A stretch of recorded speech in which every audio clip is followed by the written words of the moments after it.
مسلمانوں میں ایک طریقہ چلا ہوا ہے میلاد النبی کا.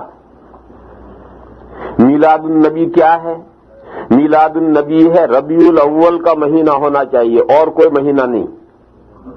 ربیع الاول کے مہینے کی کوئی سی تاریخ ہونی چاہیے اور 12 ربیع الاول ہو تو واہ واہ واہ واہ. پھر اس تاریخ میں مسلمان مرد اور عورتیں اکٹھا ہوں گے اور اس مجمع میں روشنیاں ہوں گی، مٹھائیاں ہوں گی، کھانا ہوگا، یہ ہوگا وہ ہوگا. اور پھر اس میں ایک کتاب ہوگی، مولود شریف کے نام سے ایک کتاب ہوگی. اس کتاب میں حضور اکرم صلی اللہ تعالی علیہ وسلم کی ولادت مبارکہ، حضور کی پیدائش کا بیان ہوگا اور اس میں سب جھوٹی اور موضوع روایتیں ہوں گی اور وہ ساری مولود شریف پڑھی جائے گی اور اس کو بہت بڑا ثواب کا کام سمجھا جائے گا. اور پھر وہ مولود شریف پڑھ کر کے پھر وہ کھانے پر سب دم ہوگا، فاتحہ پڑھا جائے گا، پھر وہ سارا کھانا کھائیں گے اور پھر منتشر ہو جائیں گے اور یہ بہت بڑی عبادت اسے اور ثواب کا کام سمجھا جائے گا. اس کا نام ہے مولود شریف، مولود مروجہ.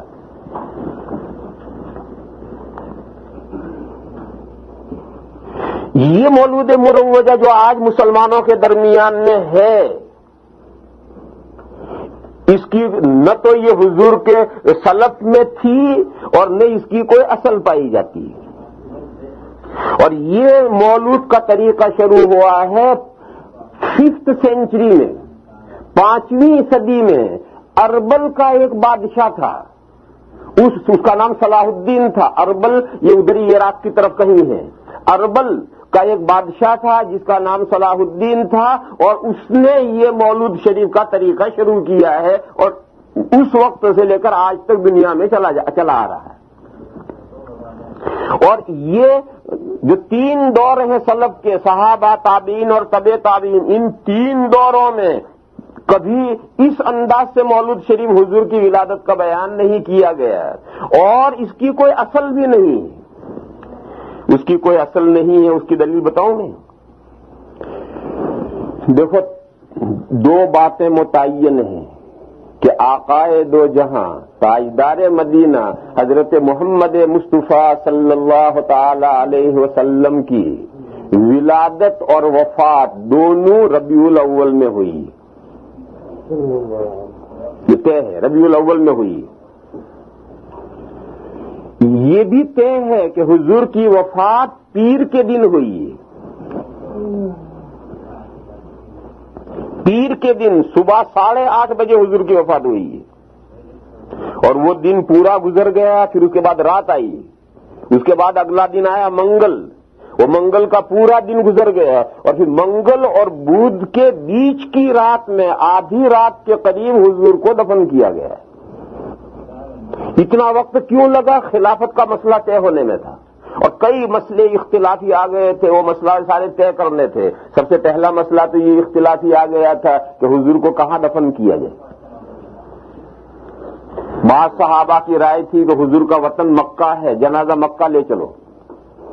بعض صحابہ کی رائے تھی کہ نبیوں کی زمین بیت المقدس ہے، حضور کا جنازہ وہاں لے چلو. بعض صحابہ کی رائے تھی کہ نہیں، حضور ہجرت کر کے مدینہ میں آئے ہیں لہذا مدینہ میں دفن ہونے چاہیے. یہ صحابہ کے درمیان میں یہ اختلاف ہو گیا تھا. اس اختلاف کو حضرت صدیق اکبر رضی اللہ تعالیٰ عنہ نے ختم کیا اور یہ فرمایا کہ میں نے حضور سے ایک حدیث سنی ہے، وہ ایسی مجھے یاد ہے جیسے میں نے ابھی سنی ہوں. وہ یہ ہے کہ اللہ تعالی ہر نبی جس جگہ دفن ہونا پسند کرتے ہیں اللہ اسی جگہ اس نبی کی روح قبض فرماتے ہیں. لہذا جہاں حضور کی وفات ہوئی وہیں قبر بنے گی. لہذا حضرت عائشہ کے کمرے میں جہاں چارپائی بچھی ہوئی تھی اور جس پر لیٹے لیٹے حضور کی وفات ہوئی تھی ٹھیک اس کے نیچے قبر کھودی گئی. چارپائی ہٹا لی اور ٹھیک اس کے نیچے ناپ کر بالکل 1 انچ ادھر نہ ادھر وہیں اس کے نیچے قبر کھود کر کے وہیں حضور کو دفن کیا گیا. تو ایک مسئلہ تو یہ طے ہونے میں بڑا وقت لگ گیا تھا. دوسرا مسئلہ یہ اختلافی ہو گیا تھا کہ حضور کو نہلائیں یا نہ نہلائیں، اور نہلائیں تو کپڑے اتار کر نہلائیں یا بغیر کپڑے اتار کر نہلائیں. یہ مسئلہ بھی بڑا اختلافی ہو گیا تھا. اس مسئلے کا پھر آخر میں یہ فیصلہ ہوا کہ حضور کو نہلایا جائے گا لیکن کپڑے نہیں اتارے جائیں گے. حضور نے جو کپڑے پہن رکھے ہیں انہی کپڑوں میں نہلایا جائے گا, کپڑے اتارے بغیر. تو یہ بھی ایک جھگڑا ہو گیا تھا, اسی جھگڑے میں یہ فیصلہ کرنے میں دیر لگی. پھر ایسا ہی ایک مسئلہ اور کھڑا ہو گیا, وہ یہ ہے کہ حضور کی جو قبر کھودی جائے گی تو قبر میں بغلی بنائیں گے یا شق بنائیں گے. قبر بنانے کے دو طریقے ہیں, ایک یوں بغلی بناتے ہیں اور ایک بیچ میں کھود کر کے شق بناتے ہیں. تو حضور کی قبر کیسی بنائی جائے؟ قبریں دونوں طرح کی بنتی ہیں, اور ساری دنیا میں جیسی زمین ہو اور زمین کے تقاضے ہوں اس کے اعتبار سے بغلی بھی بنا سکتے ہو, شق کی بھی بنا سکتے ہو, دونوں طریقے جائز ہیں. لیکن حضور کے لیے کون سا طریقہ اختیار کیا جائے؟ اب اس کے لیے بڑا جھگڑا کھڑا ہو گیا, کیسے فیصلہ کریں؟ آخر فیصلہ یہ کیا کہ مدینہ میں ایک صحابی بغلی بنانے کے ماہر تھے اور ایک دوسرے صحابی شق بنانے کے ماہر تھے. تو طے یہ ہوا کہ دو آدمی فوراً روانہ کرو, ایک ان کو بلانے کے لیے اور ایک ان کو بلانے کے لیے. دونوں میں سے جو پہلے آ جائے وہ اپنا عمل کرے. بغلی بنانے والا پہلا آ جائے تو حضور کی قبر میں بغلی بنائی جائے, اور شق بنانے والا پہلے آ جائے تو وہ شق بنائے. چنانچہ دو آدمی فوراً روانہ ہوئے. وہ جو بغلی بنانے والے صحابی تھے وہ تو گھر ملے اور آدمی نے جا کے اطلاع کی, وہ فوراً آ گئے. اور وہ شق بنانے والے جو صحابی تھے وہ گھر ملے ہی نہیں. آدمی خالی ہاتھ واپس آ گیا کہ حضرت ابو عبیدہ تو نہیں. وہ حضرت ابو عبیدہ بن الجراح تھے جو عشرہ مبشرہ میں سے ہیں, 10 صحابہ میں سے جن کو جنت کی خوشخبری دی گئی تھی. وہ شق بناتے تھے. اور حضرت ابو طلحہ انصاری وہ بغلی بناتے تھے. تو حضرت ابو طلحہ انصاری گھر ملے اور وہ بلائے اور وہ آ گئے, اور حضرت ابو عبیدہ گھر ملے ہی نہیں. یوں اللہ نے آٹومیٹکلی فیصلہ کر لیا اور حضور کی قبر میں بغلی بنائی گئی. پھر ایک بہت بڑا جھگڑا یہ کھڑا ہوا کہ حضور کی نماز جنازہ پڑھی جائے یا نہ پڑھی جائے, اور پڑھی جائے تو کس طرح سے پڑھی جائے. یہ ایک بڑا جھگڑا اختلاف کھڑا ہوا. اس میں حضرت ابو بکر صدیق رضی اللہ تعالیٰ عنہ نے فیصلہ کیا, کہ وہ امیر المومنین تھے تو آخری فیصلہ انہی کا ہوتا تھا. تو انہوں نے یہ فیصلہ کیا کہ حضور ہی امام ہیں, زندہ تھے تب بھی حضور امام تھے اور اب وفات کے بعد بھی حضور ہی امام ہیں. لہذا حضور کی نماز جنازہ کوئی امام بن کر کے نہیں پڑھائے گا, حضور ہی امام ہے. اور انہوں نے فیصلہ کیا کہ جہاں کمرے میں جنازہ رکھا ہے وہاں سے جنازہ باہر بھی نہیں نکالا جائے گا, وہی کمرے میں رکھا رہے گا. کمرے میں جتنے آدمیوں کی گنجائش ہے اتنے آدمی کمرے میں جاؤ اور تنہا نماز جنازہ پڑھو بغیر جماعت کے. چنانچہ ہر آدمی جاتا تھا اور تنہا نماز جنازہ پڑھ کر 8-10 آدمیوں کی اس میں گنجائش تھی تو 8-10 آدمی گئے, انہوں نے جنازے کی نماز پڑھی اور وہ نکل آئے. تو دوسرے 8-10 گئے, انہوں نے تنہا نماز پڑھی, وہ نکل آئے. تو اگلے 8-10 آدمی گئے. اسی طرح سے ایک وقت تک لمبے, چھوٹا سا کمرہ ہے, اس چھوٹے سے کمرے میں 8-10 آدمیوں کی گنجائش ہے اور ایک ہی دروازے سے جانا ہے, اسی میں نکلنا ہے. تو جو گئے ہیں نماز پڑھ کے نکلیں گے, جب بھی دوسرے جائیں گے. جب تمام صحابہ اس طریقے سے نماز پڑھ چکے تو سب سے آخر میں حضرت صدیق اکبر گئے ہیں. پھر حضور کا جنازہ قبر میں اتار دیا گیا. اور اس سے ایک بڑا جھگڑا کھڑا ہو گیا تھا, بڑا سنگین. وہ جھگڑا یہ کہ حضور کے بعد میں خلیفہ کون. یہ تو گورنمنٹ کا جھگڑا بہت بڑا جھگڑا ہے. تو اس کی تو اتنی اہمیت ہے کہ آج کسی ملک کا سربراہ اگر انتقال ہو جائے گا تو اس کی موت ڈکلیئر نہیں کریں گے جب تک اگلے کا نام پہلے ڈکلیئر نہیں کریں گے. اگلا اس کے قائم مقام کا نام طے کر کے پہلے اس کا نام ڈکلیئر کریں گے, تب اس کی موت ڈکلیئر کریں گے.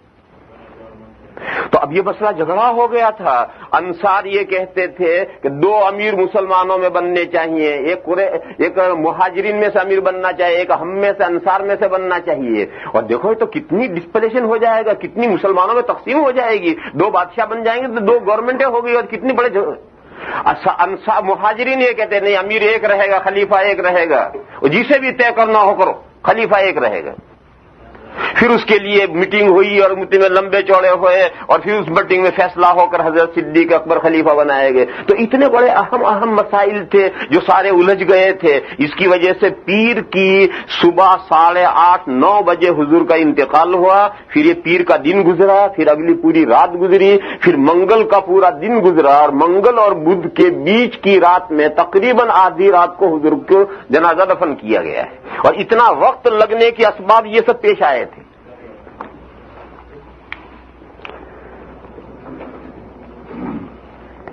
تو دو باتیں طے ہیں کہ ربیع الاول میں حضور کی پیدائش بھی ہوئی ہے اور ربیع الاول میں حضور کی وفات بھی ہوئی ہے، اور پیدائش کس دن ہوئی ہے اس بارے میں کوئی صحیح روایت نہیں، کون سے دن، لیکن وفات کس دن ہوئی ہے اس بارے میں صحیح روایت ہے کہ پیر کے دن وفات ہوئی ہے۔ اور تیسری بات کہ کون سی تاریخ تھی، ربیع الاول کی تاریخ کون سی تھی؟ مسلمانوں میں مشہور ہے کہ حضور کی وفات 12 ربیع الاول کو ہوئی ہے، اس کی کوئی روایت ہے ہی نہیں کہ 12 ربیع الاول کو حضور کی وفات ہوئی، اس کی کوئی روایت ہے ہی نہیں، اور حساب سے 12 کو پیر آتا ہی نہیں۔ کیوں؟ دیکھو یہ ربیع الاول ہے، ربیع الاول سے پہلے صفر ہے، صفر سے پہلے محرم ہے، محرم سے پہلے ذی الحجہ ہے، اس ذی الحجہ میں حضور نے حج فرمایا ہے، اور ذی الحجہ کی 9 تاریخ جب حضور عرفہ میں تھے اس دن جمعہ تھا، یہ طے ہے کہ ذی الحجہ کی 9 تاریخ کو عرفہ کے دن جمعہ تھا۔ اب وہاں سے کاؤنٹ کرتے کرتے آؤ، چاہے تمام مہینے 30 کے لے لو، چاہے تمام 29 کے لے لو، چاہے بعض 30 کے لے لو، چاہے بعض 29 کے لے لو، جو تمہیں حساب کرنا ہو کر لو، 12 کو پیر آ ہی نہیں سکتا۔ جب جس کا جی چاہے حساب کر کے کیلکولیٹر لے کے بیٹھ جائے، 12 کو پیر کبھی بھی نہیں آئے گا، 9 کو پیر آتا ہے۔ بعض مہینے 30 کے اور بعض مہینے 29 کا جیسا حساب ہوتا ہے اس اعتبار سے 9 کو پیر آتا ہے، 12 کو پیر آتا ہی نہیں۔ اس کا خلاصہ کیا ہے کہ دیکھو میلاد النبی کا اگر طریقہ صحابہ کے زمانے میں ہوتا، تابعین کے زمانے میں ہوتا، تبع تابعین کے زمانے میں ہوتا، تو اتنی ساری جہالت کیسے ہو گئی کہ کس دن میں انتقال ہوا ہے، کس تاریخ میں انتقال ہوا، وہی کوئی نہیں جانتا۔ تو کیا مسلمان تاریخ بھی بھول گئے؟ میلاد النبی کرتے تھے اور تاریخ بھی بھول گئے؟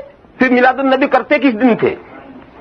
معلوم ہوا کہ اس وقت میلاد النبی کا کوئی رسم نہیں تھی، کوئی رواج نہیں تھا، اور ایک لمبے زمانے تک کوئی رسم اور کوئی رواج نہیں تھا۔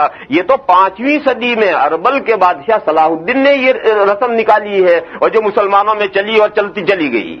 لہذا یہ جو میلاد مروجہ ہے یہ نہ حضور کے زمانے میں تھی، نہ سلف کے زمانے میں تھی، نہ اس کی کوئی اصل تھی۔ ہاں رکو، ایک بات سمجھو، آقائے دو جہاں تاجدار مدینہ حضرت محمد مصطفیٰ صلی اللہ تعالی علیہ وسلم کے حالات زندگی بیان کرنا، پیدائش سے لے کر وفات تک یہ تمام حالات زندگی بیان کرنا، یہ افضل عبادت ہے، بہترین نیکی کا کام ہے۔ لیکن اس کے لیے کوئی دن متعین کرنا کہ فلاں دن ہی ہوگا، مہینہ متعین کرنا کہ فلاں مہینے میں ہوگا، نہیں، یہ جائز نہیں۔ پورا سال ہے، آقائے دو جہاں انسانیت کے لیے اللہ کی نعمت کبریٰ ہے، پورے سال کے لیے، پورے سال جب موقع ملے حضور کے حالات زندگی بیان کرو، پیدائش سے لے کر وفات تک۔